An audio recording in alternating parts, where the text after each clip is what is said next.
Hi, I'm Erin Potts, and I co-founded the Tibetan Freedom Concerts with Adam Yauch of the Beastie Boys. Those concerts became one of the largest musical events in the 1990s. There's me, 30 years ago. A lot of what we did back then was to bring Tibetan culture into places it had never been, and sometimes that created these really wild juxtapositions. Like in 1994 when we toured with Tibetan monks on Lollapalooza. The Beastie Boys were co-headlining with the Smashing Pumpkins, and Adam had somehow convinced the tour organizers to invite the monks.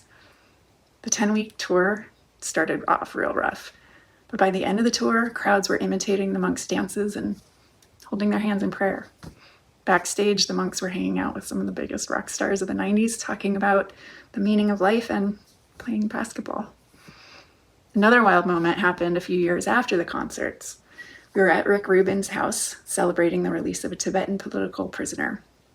There were a lot of artists there, along with 2 Tibetan nuns who were also former political prisoners and had been part of all the Tibetan Freedom Concerts.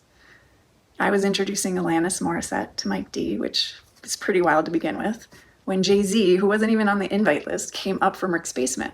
He said hi, and then he asked me if he could meet the nuns. I said, of course, but then I couldn't figure out how to introduce him. This is Jay-Z or Mr. Carter. As I fumbled, he just said, hi, I'm Sean. They talked for a while, and then Sean quietly left.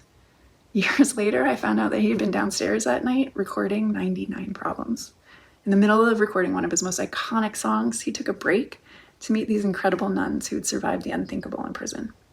To hear more wild stories like this, listen to Freedom Needers: A Soundtrack wherever you get your podcasts.